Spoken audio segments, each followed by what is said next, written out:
The crystal glasses clinked as my sister Emma raised her champagne, her diamond bracelet catching the light. To another record year at Hammond Industries, she announced proudly.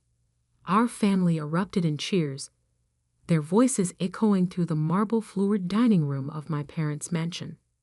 I sat quietly, nursing my coffee, watching the scene unfold like a well-rehearsed play. Every year, the family reunion doubled as a celebration of Hammond Industries' success. The company my grandfather built, the one my father now ran, and the one my sister was being groomed to inherit. Speaking of success, Emma turned to me, her smile sharp as a paper cut. "How's the job hunt going, Olivia?" Still temping at that startup. The room grew quiet. All eyes turned to me. My father's disappointed frown, my mother's practiced look of concern, my uncle's barely concealed smirk. I could feel their judgment like a physical weight. "I'm doing fine," I replied evenly, taking another sip of coffee. "Fine?" Emma laughed. "You're 32, living in a rented apartment, while the rest of us," she gestured around the room at our successful family members. "Even cousin David just made you your partner at his law firm." I didn't remind them that I'd chosen to leave Hammond Industries 3 years ago. Didn't mention the countless nights I'd spent building something of my own, away from their suffocating expectations and rigid rules. "You know," my father chimed in, swirling his scotch, "there's still a position available in accounts receivable. Entry level, of course, but it's a start." "Thank you," I said quietly, "but I'm good where I am." Emma snorted. "Good. Liv, you can barely afford rent in that shabby neighborhood. When are you going to grow up and accept that you need our help?" I checked my phone discreetly. 9:47 p.m. In less than 12 hours, the billboard on Fifth Avenue would be unveiled. The one announcing Aurora Tech's acquisition of the Riverside complex, Hammond Industries' primary office location. They didn't know that Aurora Tech was my company, built from the ground up after I left their precious family empire. "Remember when you thought you could revolutionize our tech department?" Emma continued, clearly enjoying her audience. "What was it you said? The future is in artificial intelligence and automated systems." Our father laughed. And when we explained that Hammond Industries doesn't chase trendy fads, she stormed out like a teenager. I hadn't stormed out. I'd walked away calmly after they rejected my proposal for the 3rd time, taking my patents and research with me. Patents that were now worth more than their entire tech division. "At least take the accounts position," my mother pleaded. "The family needs to maintain its image. What will people think?" I stood up slowly, smoothing my simple black dress. Valentino, though they assumed it was off the rack. I should head home. Early morning tomorrow. "Oh, right." Emma smirked. "Temp work calls bright and early." As I walked toward the door, my uncle called out, "Don't forget, Olivia. Family is all you've got. Don't throw it away over pride." I turned back one last time, taking in their faces, memorizing this moment. "You're right, Uncle Jack. Family is important. That's why I never forget anything." Emma rolled her eyes. "What's that supposed to mean?" "You'll see tomorrow," I said softly. "Check the news around 9, especially the business section." My father frowned. "What are you talking about?" But I was already walking out, my heels clicking against the marble floor. In my car, a modest Toyota they loved to mock, I pulled up the final acquisition papers on my phone. Aurora Tech had just completed its largest purchase to date, the entire Riverside complex, including all 16 floors currently leased to Hammond Industries. Their lease was up for renewal next month. And I, their new landlord, had other plans for the space. I drove home to my shabby apartment, actually the penthouse of a building I owned under a separate LLC. Tomorrow, everything would change. Not because I wanted revenge, but because sometimes the only way to make people see you is to become impossible to ignore. As I parked in my private garage, my phone buzzed. A text from my assistant. Billboard installation complete.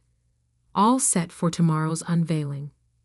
I smiled, remembering Emma's words from earlier. Poor little sister, still living paycheck to paycheck. If only they knew that while they were laughing, I was building an empire that would make Hammond Industries look like a corner store. Tomorrow, they wouldn't be laughing anymore. They'd be calling their lawyers. I woke up early the next morning, not from anxiety, but from a calm sense of anticipation. My phone was already buzzing with notifications, emails from board members, text messages from my executive team, and several missed calls from the PR department. Today wasn't just about the billboard or the building. It was about 3 years of careful planning finally coming to fruition. As I made my morning coffee in my state-of-the-art kitchen, I thought back to the day I left Hammond Industries. I had presented my AI development proposal one last time, complete with market projections and potential revenue streams. My father had barely glanced at it. "Olivia," he'd said, sighing like I was still a child bringing him a crayon drawing. "Hammond Industries has thrived for 40 years because we stick to what works. We're not going to risk our reputation on your experiments." Emma had been there too, sitting in her pristine corner office, the one that should have been mine, as the eldest daughter. "Face it, Liv," she'd smirked. "You're not cut out for this world. Some people are leaders, others are, well, you know." I'd walked out that day with nothing but my research and my determination. What they didn't know was that I'd already secured private funding from venture capitalists who actually understood the potential of AI integration in corporate systems. 3 patents, and 2 years later, Aurora Tech was born. My phone buzzed again. A message from Marcus, my head of operations. "News vans already setting up on 5th Avenue. You should see the crowd." I walked to my floor-to-ceiling windows, looking out over the city I'd quietly been conquering piece by piece. The morning sun was just hitting the skyscrapers, including the Hammond Industries building, my building now. Another text came through, this time from my sister. "What the hell did you mean about checking the news? Are you trying to be dramatic?" I didn't respond. Instead, I dressed carefully in a tailored white Alexander McQueen suit. No more hiding behind modest clothes. Today, I would look the part of who I truly was. At 8:45 a.m., my private elevator opened directly into my underground garage where James, my driver, waited beside a Rolls-Royce Ghost, a far cry from the Toyota my family had seen last night. "Good morning, Miss Hammond," he said, opening the door. "Big day." "Indeed it is, James." I settled into the leather seats, opening my laptop to review the press release one last time. Aurora Tech acquires Riverside Complex in historic $2.8 billion deal. CEO Olivia Hammond announces major expansion. As we drove toward 5th Avenue, my phone started ringing. Emma again, then my father, then Uncle Jack. I let them all go to voicemail. At 8:57 a.m., we pulled up to the crowd gathered around the covered billboard. News reporters were already doing their morning segments, speculating about the mysterious Aurora Tech and its reclusive CEO. I stepped out of the car, and the whispers started immediately. Most had never seen me before. I'd kept my identity private until now, letting my work speak for itself. The clicking of cameras intensified as I walked toward the small stage that had been set up. At exactly 9:00 a.m., my phone exploded with notifications. The press release had just gone live across all major business networks. "Ms. Hammond," reporters called out, "is it true you're the founder of Aurora Tech? Are you related to the Hammond Industries family? What are your plans for the Riverside complex?" Before I could respond, a commotion broke out at the edge of the crowd. I turned to see my father pushing through, his face red with fury, Emma right behind him. They froze when they saw me on stage, their expressions shifting from anger to disbelief. I stepped up to the microphone, my voice carrying clearly across the now silent crowd. "Good morning," I said, my eyes meeting my father's shocked stare. "I'm Olivia Hammond, CEO of Aurora Tech. And yes, those Hammond Industries billboards you've seen for 40 years. I nodded to my team, and the cover dropped, revealing Aurora Tech's sleek logo and my face 40 feet high above Fifth Avenue. They're about to change. The cameras went wild. Emma's face had gone pale. And my father, for the first time in my life, looked at me with something other than disappointment. He looked afraid. The chaos that followed the billboard unveiling was exactly what I had anticipated. As camera flashes lit up the morning air, I maintained my composure, standing tall at the podium while my family struggled to process what was happening. "Aurora Tech," I continued, my voice carrying over the murmurs, "has not only acquired the Riverside complex, but will be implementing our AI-driven smart building technology across all 60 floors. I paused, letting my next words land deliberately. "Current tenants will be notified of lease updates within the next 24 hours. My father pushed forward, his face a storm of emotions. "Olivia," he hissed, trying to keep his voice down despite his obvious rage. "What do you think you're doing?" I ignored him, continuing my prepared statement. "This acquisition marks the beginning of Aurora Tech's expansion into commercial real estate automation, a vision that some said was impossible." My eyes met Emma's, who was frantically typing on her phone. Sometimes the future arrives sooner than expected. As I stepped away from the podium, reporters shouted questions. "Ms. Hammond, did your family know about Aurora Tech? Was this acquisition a hostile takeover? Will Hammond Industries be evicted from the complex?" My PR team handled the press while I walked calmly toward my waiting car. My father grabbed my arm, his grip tight, but trembling. "You can't do this," he growled. "That building has been Hammond Industries' headquarters for 30 years. I gently removed his hand. "Actually, I can. Your lease expires in exactly 28 days. Check your contract." Emma rushed up, her designer heels clicking frantically on the pavement.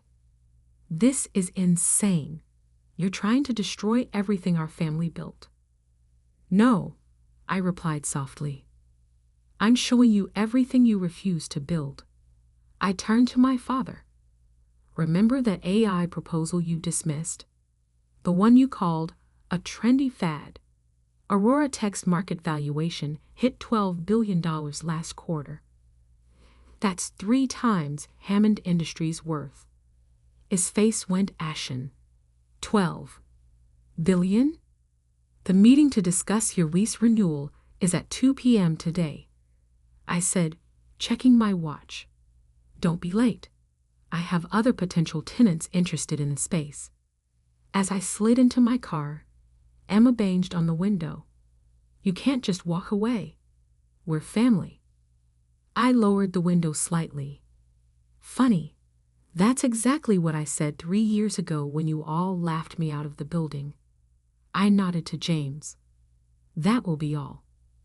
Back at Aurora Tech's headquarters, a sleek glass tower I'd purchased last year. My executive team was waiting in the conference room. The wall-mounted screens displayed real-time news coverage of the morning's events, along with Hammond Industries' plummeting stock price. Marcus, my COO, handed me a tablet. Their board called an emergency meeting. Apparently, your father never told them about your AI proposal. Now they're questioning his judgment. I wasn't surprised. My father had always protected Emma, grooming her for leadership while dismissing my innovations. Now his bias would cost him.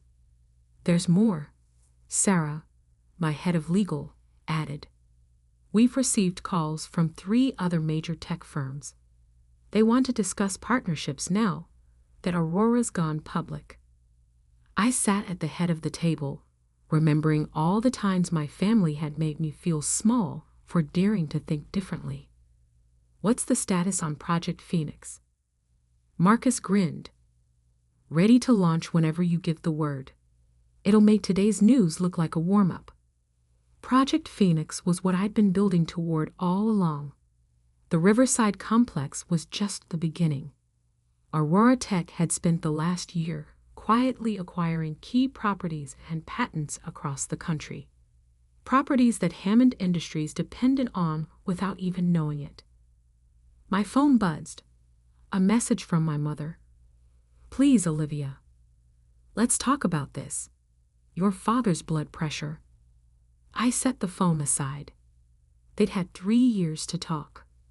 3 years to acknowledge that their oldest daughter might actually know what she was doing. Instead, they'd chosen mockery and exclusion. Miss Hammond, my assistant, called from the door. Your father and sister are in the lobby with their lawyers. They're demanding to see you. I smiled, pressing a button that activated the smart glass walls, turning them from transparent to opaque. Let them wait. We have a lease renewal meeting to prepare for. Marcus cleared his throat. About that meeting, are you really planning to evict them? No, I said, pulling up a document on my tablet. I'm planning to teach them the difference between ownership and control. I projected the document onto the main screen.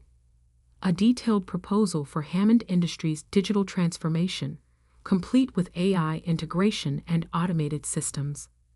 They can keep their offices, but only if they're willing to evolve. And if they refuse? Sarah asked. I thought of Emma's smirk at last night's reunion, of my father's dismissive waves, of all the family dinners where I was the cautionary tale. Then they'll learn what it feels like to be on the outside looking in. The hours before the 2 p.m. meeting crawled by with calculated precision. I reviewed financial reports, answered urgent emails, and watched as speculation about Aurora Tech dominated every business channel. The story was irresistible. Daughter spurned by family business becomes tech billionaire, buys family's headquarters. At 1:45 p.m., my assistant buzzed in. Your father's legal team has arrived. They're bringing Howard Matthews from Sterling and Reed. I almost laughed. Howard Matthews, the same lawyer who'd helped my father restructure Hammond Industries to ensure Emma's path to leadership while minimizing my role. He probably drafted the very documents that had pushed me out. Send them to conference room A, I replied. And Sarah? Make sure the AI demonstration is ready. I stood in my private bathroom, checking my reflection. The woman in the mirror wasn't the same person they'd mocked at last night's reunion. Gone was the careful attempt to blend in. Instead, I saw someone who had nothing left to prove and everything to show. At exactly 2 p.m., I walked into the conference room. The tension was palpable. My father sat at one end of the table, his face tight with controlled anger. Emma beside him, her usual confidence replaced by nervous energy. Howard Matthews and 2 other lawyers flanked them like expensive guards. Thank you for coming, I said, taking my seat. Sarah and Marcus sat on either side of me, tablets ready. Shall we begin? Howard Matthews cleared his throat. Ms. Hammond, before we proceed, your father would like to speak. I gestured gracefully. Of course. My father leaned forward, his voice low and dangerous. Whatever game you're playing, Olivia, it ends now. You've made your point. You're successful. Congratulations. But this vindictive display. This isn't how family behaves. Interesting, I replied, opening my laptop. Let's talk about how family behaves. Sarah, would you pull up the Hammond Industries board minutes from March 2020? Sarah projected the document onto the wall screen. There, in crisp black and white, was the transcript of the meeting where my AI proposal had been discussed. After I'd left the room, Emma's voice. We can't let her implement this. If it succeeds, she'll have too much control. My father. Agreed. The board votes to reject the proposal and begin transitioning Olivia to a non-essential role. The color drained from Emma's face. How did you get those minutes? I have an excellent legal team, I replied smoothly. But let's focus on the present. Your lease expires in 28 days. I have a proposal that could benefit both companies. Howard Matthews jumped in. Any attempt to evict Hammond Industries would be met with immediate legal action. The publicity alone would be fascinating, I cut in, especially when the press learns how Hammond Industries systematically suppressed innovative technology to maintain family control. I turned to my father. But I'm not here to destroy what grandfather built. I'm here to save it. Marcus distributed tablets to everyone at the table. What you're looking at, he explained, is a comprehensive integration proposal. Aurora Tech's AI systems would modernize Hammond Industries' entire operation. Projected efficiency increase, 47%. Cost reduction, 35%. The catch, Emma said, scrolling through the document. What's the catch? Aurora Tech would manage all technological implementation, I replied, and I would join Hammond Industries board not as your employee, but as a major technology partner. My father's hand tightened on the tablet. And if we refuse? I stood, walking to the window that overlooked the city. Then you have 28 days to relocate 40 years of business operations. Your choice. This is blackmail, Emma snapped. No, I turned back to face them. This is business. The same business you taught me, remember? Some people are leaders, others are, well, you know. Howard Matthews was whispering urgently to my father, who looked like he'd aged 10 years in the last hour. Emma was still scrolling through the proposal, her expression shifting from anger to something else, recognition. The AI system, she said slowly. This is what you tried to show us 3 years ago, isn't it? But it's more advanced now. Much more, I confirmed. Aurora Tech holds 17 patents in artificial intelligence and automated systems. We're not just a real estate company. We're the future you refuse to see. My father stood abruptly. We need time to review this with our board. You have until 5 p.m. tomorrow, I replied. After that, I start entertaining other offers for the space. As they gathered their things, Emma lingered behind. Why didn't you tell us? About Aurora Tech? About everything? I looked at my sister, really looked at her, seeing not the favorite child who had tormented me, but someone who might finally understand what she'd missed. Would you have believed me? I asked softly. Or would it have been another family dinner joke? She had no answer for that. After they left, Marcus turned to me. Think they'll accept? I walked back to my desk, picking up a framed photo I kept hidden in the drawer.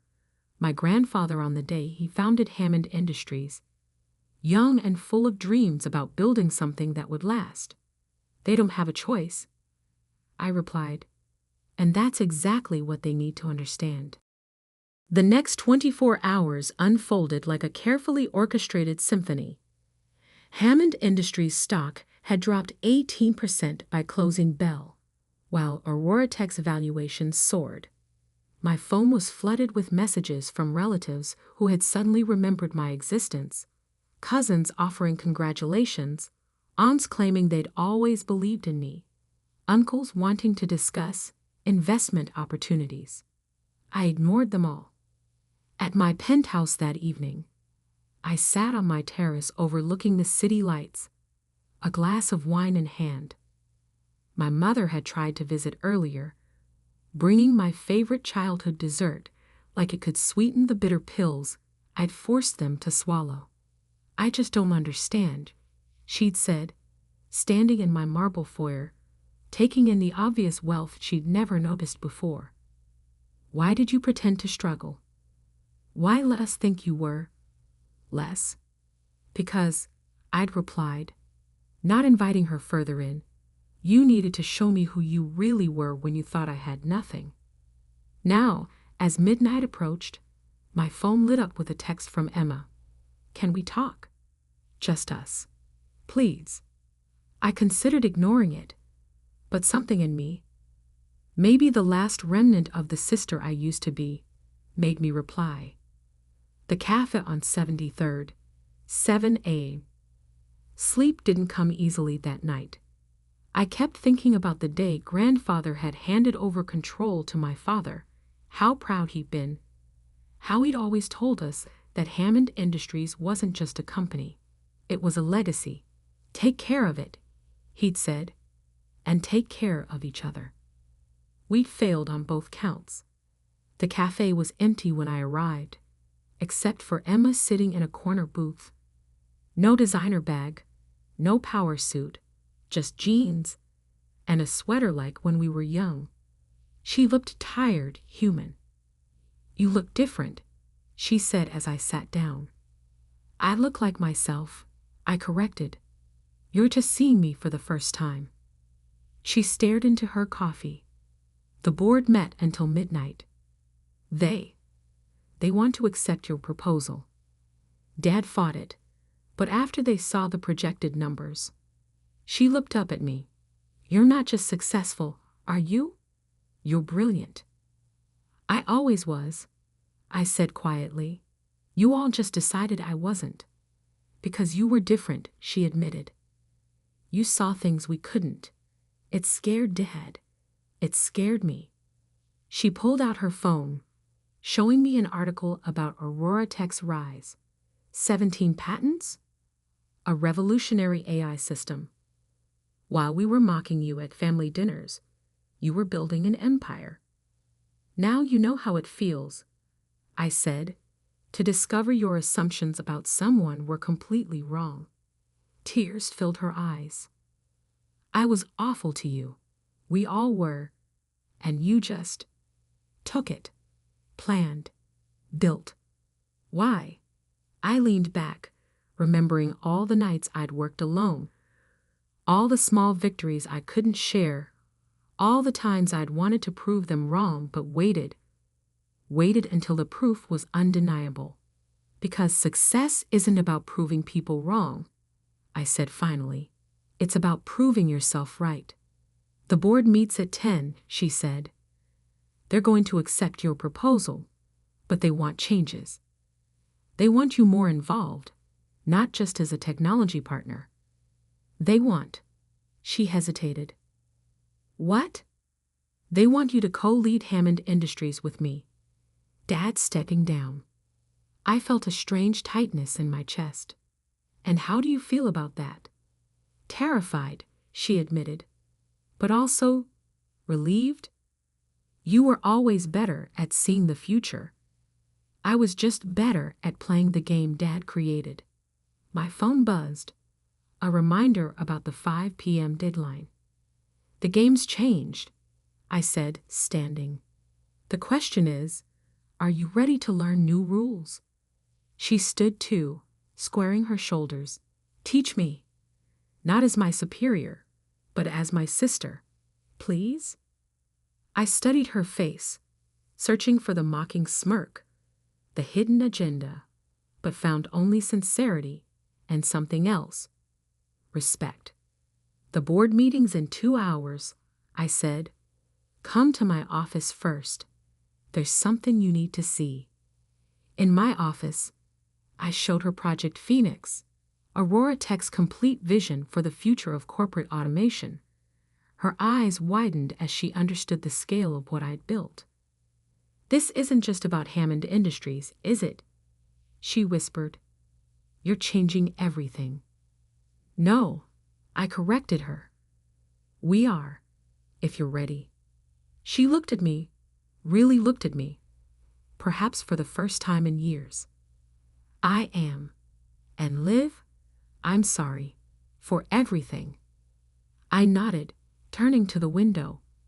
Below, workers were installing the new Aurora Tech logo on what had been Hammond Industries' building for 4 decades. Change wasn't always comfortable, but it was always necessary. The past is done, I said. Let's build something new, together. As we walked into the board meeting 2 hours later, side by side instead of in competition, I thought about last night's family reunion. How they laughed at my supposed failures. How they dismissed my potential. But success, real success, isn't about revenge. It's about evolution.